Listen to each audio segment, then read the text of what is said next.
नंदस्त्वात्मज उत्पन्ने जाताह्लादो महामनाः आहूय विप्रान् वेदज्ञान स्नाता शुचिरलंकृतः वाचयित्वा स्वस्त्ययनं जातकर्मात्मजस्य वै कारयामास विधिवत् पितृदेवार्चनं तथा धैनूनां नियुक्ते प्रादात् विप्रेभ्यः समलंकृते तिलाद्रेण सप्तशतनौघ सातकौभाम्बराव्रतान्।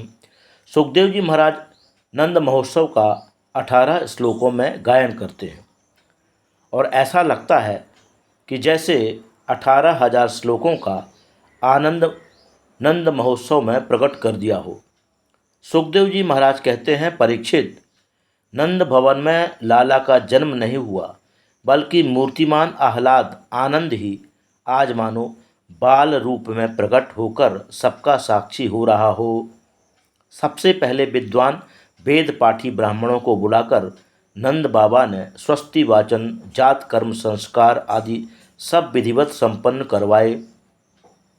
2 लाख गाय और अन्न के 7 बड़े विशाल पर्वत बनाकर ब्राह्मणों को भेंट दिया। गोपी ग्वाल 84 कोस के ब्रज प्रदेश से भागते दौड़ते चले आ रहे हैं। गोपियाँ लाला को आशीर्वाद दे रही हैं। ता आशीष प्रयुंजानाश्चिरम पाहीति बालके। अरे मैया, तेरो लाला 1000 वर्ष तक हम ब्रजवासिन की रक्षा करे। ये आशीर्वाद गोपियों ने लाला को दिया। ग्वाल बाल एक दूसरे पर दधी क्षीर की बरसात कर रहे हैं। नंद भवन क्षीर सागर की तरह दृष्टिगोचर हो रहा है। उदार मना होकर नंद बाबा आज जो हाथ लगता है वही लौटा डालते हैं। नंदो महामनास्तेभ्यो वासोलंकार गोधनम सूतमागध वंदिभ्यो ये ने विद्योपजीविनः। नंद बाबा का मन आज इतना विशाल हो गया कि आज लाला के जन्मोत्सव में अपना सर्वस्व लुटाए जा रहे हैं। याचकों को अयाचक कर दिया। सूत मागध बंदीजन इतने बहुमूल्य रत्नाभूषणों को नंद बाबा के घर से भर भर कर ले जा रहे हैं। रास्ते में जब बातें करते, क्यों भाई तुम क्या लाए हो? दूसरा कहता, भैया मैं तो चांदी के बर्तन लेके आया हूँ, देखो चांदी का लोटा, चांदी की थाली। दूसरा बोला, तू चांदी क्यों लेके आया? देख मेरे पास सोने की थाली है, सोने का कटोरा। अरे राम राम, ये सोने के बर्तन तुम्हें कहाँ से मिले? बोले 5 नंबर के दरवाजे से सोने के बर्तन बट रहे थे। पहला बोला, अरे राम राम, मैं तो 2 नंबर से भाग आया। उसने चांदी के बर्तन रास्ते में फेंक दिए और वापस 5 नंबर दरवाजे पर गया। सोने के दिव्य उन बर्तनों को लेकर दौड़ा दौड़ा आया। देख मैं भी सोने के बर्तन ले आया। तब तक दूसरा मिल गया। बोला, क्यों भाई सोने के बर्तन लाए हो? तुम सोना क्यों लेके आए? देखो मैं हीरे की अंगूठी, हीरे के हार लेकर आया हूँ।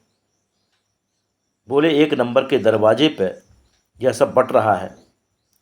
उसने सोने के बर्तन फेंक दिए, फिर भागा गया। इस प्रकार से जगह जगह पर वह दिव्य वस्त्राभूषण अलंकार आदि ब्रजवासियों में ऐसे लग रहे हैं जैसे भगवती लक्ष्मी स्वयं नृत्य करती हुई अपने प्रियतम के जन्म महोत्सव में उत्सव मना रही हो।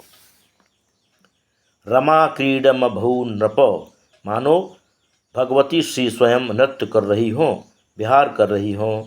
रोहिणी मैया भी प्रोत्सित भर्तका होकर भी आज सब कुछ भुलाकर भाव नृत्य कर रही हैं।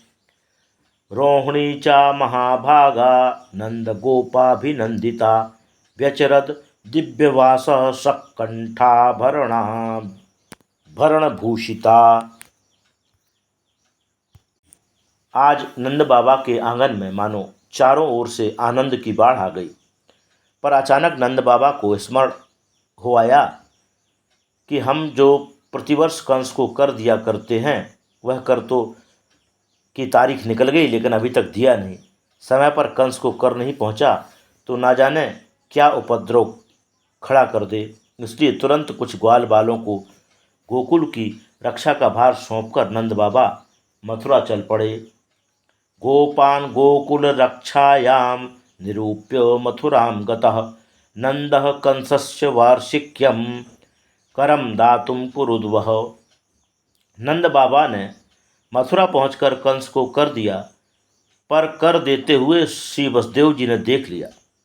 वसुदेव जी नंद बाबा को देखते ही चिंतित हो गए। मैं तो अपना लाला की सुरक्षा की दृष्टि से इनके घर छोड़कर आया हूँ और नंद बाबा मथुरा में घूम रहे हैं। अरे मेरे लाला पर कोई संकट ना आ जाए। कर देकर नंद बाबा जैसे ही भवन से बाहर निकले कि रास्ते में ही वसुदेव जी मिल गए। अरे नंद बाबा राम राम। नंद बाबा बोले, भैया वसुदेव राम राम, कहो कैसे हो। वसुदेव जी बोले, हम तो बिल्कुल ठीक हैं, पर बाबा तुम कैसे हो। अरे तुम भले ही ना बताओ, पर मोकू सब खबर लग गई कि तेरे यहाँ बुढ़ापे में छोरा भयो और तूने मोकू खबर तक नहीं दई। तू कैसो मेरो मित्र है। नंद बाबा हाथ जोड़कर बोले, वसुदेव भैया तू बुरो मत मानियो, छोरा तो मेरे निश्चित भयो, पर जब तेरे बारे में मैंने सुनी कि तेरे 8 छोरा भये और या पापी कंस ने सबरे मार दिए और एक छोरी हुई भई वह आकाश में उड़कर चली गई, ये सब बातें सुनने के बाद मेरी हिम्मत नाय पड़ी जो एक लाला को की खुशी तेरे सामने प्रकट करूं। अहो ते देवकी पुत्रा कंसेन बहवो हता एका वशिष्ठा वरजा कन्या सापि दिवम गता। अब देखिए वसुदेव जी के हृदय में पुत्र के वियोग का शोक है, परंतु वह नंद बाबा के आनंद की चर्चा कर रहे हैं। नंद बाबा के हृदय में पुत्र जन्म का आनंद है, पर वह वसुदेव जी के शोक में सम्मिलित हो रहे हैं। मैत्री यही होती है। चेन मित्र दुख हो ही दुखारी, तिनहि बिलोकत पातक भारी। निज दुख गिरि सम रज करि जाना, मित्रक दुख रज मेरु समाना। मित्र को चाहिए कि अपना दुख पहाड़ जैसा भी हो तो मित्र में से छुपा कर रखे, और मित्र का दुख यदि कण के बराबर दिख रहा हो तो उसे पर्वत मानकर उसका निदान करे। तो दोनों अपने सुख दुख की चर्चा एक दूसरे से कर रहे हैं, पर वसुदेव जी को तो लाला की चिंता पड़ी है, इसलिए तुरंत बोले, बाबा मैं ज्योतिष का पंडित हूँ और मेरी ज्योतिष विद्या बता रही है आजकल तेरे ग्रह ठीक नहीं। तेरे ग्रह तो ये कह रहे हैं तेरे गोकुल में कोई उत्पात होने वाला है, सो तू इधर उधर मत घूम, तू जल्दी जाकर अपनो गोकुल संभाल। नेह स्थेयम बहुतिथम संत्युत्पाताश्च गोकुले। जो गोकुल में उत्पात होने की बात करी, सुनते ही नंद बाबा की धड़कन तेज हो गई। तुरंत माला सटकाते हुए घर की ओर भागे। नारायण मेरे छोरा की रक्षा करो, मेरे लाला की रक्षा करना। नंदः पति बचः सौरैर् नामर्षेति विचिन्तयन्, हरिम जगाम शरणमुत्पातागम संकितः। रास्ते में नंद बाबा विचार करते जा रहे हैं कि वसुदेव जीवन में कबहू झूठ नाय बोले। यदि वा ने आशंका व्यक्त करी है तो निश्चित कोई न कोई उत्पाद होवे बारो होवे हो। हे नारायण मेरे छोरा की रक्षा करियो। भजन करते करते नंद बाबा तो घर को भागे और नंद बाबा पहुँच ही ना पाए, तब तक कन्हैया की मौसी जी पहुँच गईं। शेष कथा कल।